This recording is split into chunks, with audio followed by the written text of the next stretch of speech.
What's going on, guys? It's Jack here from Talking Ball, discussing Jonathan Isaac with my first NBA draft profile of the 2017 season. So in this video, we're going to take a look at 3 games, first being against Louisville, and just talk about Jonathan Isaac as an NBA draft prospect. So here he gets the ball off the tip and goes right into the offense. And the thing about Isaac that you're going to pay attention to throughout this video is his ability to play within the team concept, within the offense. Here, makes a nice pass. Wasn't made obviously, but he crashes in for the offensive glass and he's available. Here, showcasing his length and forcing a contested shot at the rim. Again, you'll see that here against Louisville with a nice block against Mahmoud, leading to an outlet pass and a lay-in for a 14-0 Florida State lead early at home against Louisville. Now in this play, you'll see a nice reverse lay-in with the opposite hand from Isaac, showcasing a bit of a diverse offensive repertoire. Now Isaac, versatility is the key to his game. A former point guard, was just 6'2", 3 seasons ago, showcasing a nice cut to the basket and those point guard abilities right there. He is able to move off the ball better than most players in this draft class, and is one of the few guys that you'll see later on in this video able to throw up a lob and finish a lob as well. But in that last play, you saw one of his weaknesses, which is strength. And there, you see a strength of his, which is passing and vision. He's able to, right there, you see it again. They miss him on the court. He's open, and they missed him again. And that, here you'll see his jumper. I would rather his release be a bit higher, but it's not quite there yet. And I think part of that is just adjusting to, himself, really, and that growth spurt that he had recently. Now, Isaac, he's the most talented player on Florida State's roster, and this was one of the more talented Florida State teams. So, normally you may not say, oh, it's just Florida State. Well, they had a couple other NBA-type guys, and Dwayne Bacon this season, a high-caliber scoring point guard in Xavier Rattan-Mays, and, XRM, a great block there by Isaac. But XRM may have been part of the reason why Isaac was, he wasn't great offensively at times. And it's because, XRM's not a traditional point guard. It's no knock on him. That's just not who he is. And so Isaac had to create his own a bit too much. Here you see Isaac adjusting against Jalen Johnson in the interior and using his length much better than he did in the previous play to bother that shot. Now, Isaac, right here, you'll see him really, showcase his dribbling ability, step back, pull up, in his mouth, bang. Now we're moving on to the Duke game, and then in this game, the key to watch is him versus Jason Tatum. An ugly jumper to start the game. He kind of has a tendency to start games either really slow or really hot, and there's not much of an in-between. Here, nice strip against Tatum, and the main theme throughout this video is defense. Isaac is going to make a calling card at the next level. His defense and his IQ, and that's going to be what gets him on the court initially. And now Isaac, for me, and right there is a concern. Right there is him going under the screen against Luke Kennard. And against screens is where he needs to work defensively, and it's an area that you'll see a couple of times. He either runs into the screen itself or will go under when he shouldn't. And right there, him utilizing it on the offensive end, utilizing a great screen by the mountain of a man, Michael Ojo, to get himself open and draw a foul on his jumper. But back to Isaac's ability. So I have him as the 3rd best player in this draft class behind Markelle Fultz and Lonzo Ball. Here, recuperating that offensive rebound and throwing it home. But yeah, he's a guy who, is going to be able to fit in right away, but he doesn't change the culture of a team like Lonzo Ball. And that is the small separator, but the separator between him and the top 2 guys, if you ask me. Again, look at those hands and those feet on the defensive end. He may have grown 7-8 inches, but he didn't lose any of his coordination, and that is so critical. Here again, running right into the screen. And he's going to need to improve on that at the next level because he's going to get killed if he does that. Here, finishing the lob from XRM at the rim there and showcasing that athleticism. Now, versatility with the block there from Isaac. And he can just do a bit of everything. And that is one of my favorite things about a basketball player. And one of the reasons I'm so high on Isaac, with a punctuation mark at the end of this game right there, follows up that big block with the big alley-oop finish.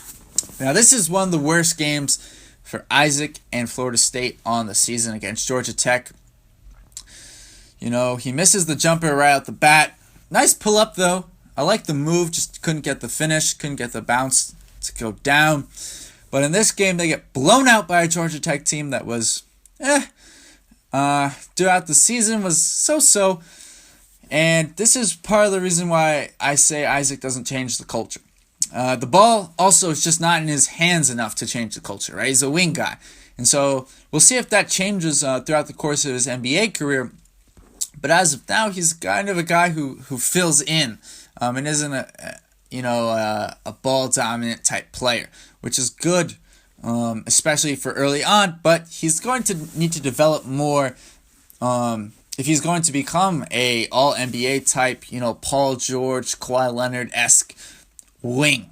He's going to need to develop and become better at creating and making his own shots. We've seen a couple instances where he's been creating his own shot, but really only the one instance where he made it earlier in this video. And we're only showing 3 games here, but he's definitely had a few more instances of creating and making his shot throughout the season. But it's just an area where he needs to shore up, moving to the next level. Now, look at this pull up right here.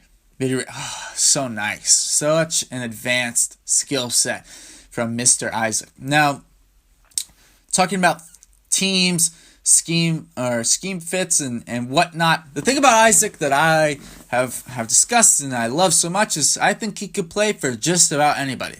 Now, having said that, if the Celtics don't get the first pick and therefore aren't drafting a point guard, this guy's going to fit in right away. And watch this hustle right here. Look, he goes all the way back to the rim. He gives up the 3. But he's the only guy moving around like that. And you're going to see that at the end of this game as well. He's bringing a different energy to this team that not everyone's playing with. And especially when you're getting blown out. This is a Florida State team that at the time was coming off a huge winning streak against ranked opponents. And, they kind of came out flat in this game, pretty obviously. 15 points in the second half. It's atrocious. But this is Isaac just playing within the offense, moving the ball. Playmaker. He's definitely a secondary playmaker on a good team. He's just a smart player with extreme defensive potential. A guy who could potentially guard 1 through 5 on a switch, obviously, and 2 through 4 consistently. You can play him at the 3. You can play him at the 4. And I think as a mismatch 4, he could really be a major problem at the next level, especially because I think he could, especially after a year or 2 in the league, he's going to be averaging a steal and a block in a game. A steal, yeah. And so, rare for a player to be able to do that. You look at a guy like Giannis Antetokounmpo as a guy who does that currently and at a rare rate at that. No one's ever put up the numbers that he has. But I think Isaac, in addition to his ability to score, utilizing that length there where he gets beat by the step back, but forces an air ball because he's so damn long. And Isaac, just wait until next season. But yeah, the effort is there. The skills are there. The IQ is there. He's got the full package.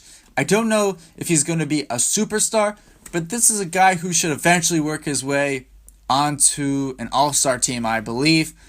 And is going to be a good player on good teams. And that's a key to me. There are certain guys who make all-star teams who aren't necessarily good players on good teams. And I think Isaac is a winner. And, he's going to be able to showcase that at the next level, especially if he gets put into a team with a good situation for him right away, like the Celtics, who've shown an ability to groom a young prospect while in the playoff contention race with Jaylen Brown. And I think they could do a similar job with Isaac. Now, you might argue they played too similar of a position, but I would disagree. I think their skill sets mesh nicely, and they've got enough other talent on that team. But if you're going to ask me some other teams that could be good fits, obviously you look at a team like the Sixers. Yeah, I think Isaac would play the 3 a lot there, and you got Rob Covington and Saric, but it's Simmons. But I think he, as I said earlier, I think he could really play for any team. Guys, if your team's got a high lottery pick this year, this is a guy you got to pay attention to. And if it's up to me, it's a guy your team should draft, if you don't have the number 1 or possibly number 2 pick this year. But let me know what you guys think about this video in the comments below. Do you like this style? What should I do to improve going forward? What did you like about the video? And what do you think about Jonathan Isaac? Do you think he should be a top 5 pick, or am I off the boat here? Am I just totally wrong? And finally, what other prospects do you want to see detailed in the future? Always want to hear from you guys in the comments below. And yeah, this has been great. I really enjoyed this, and I am out.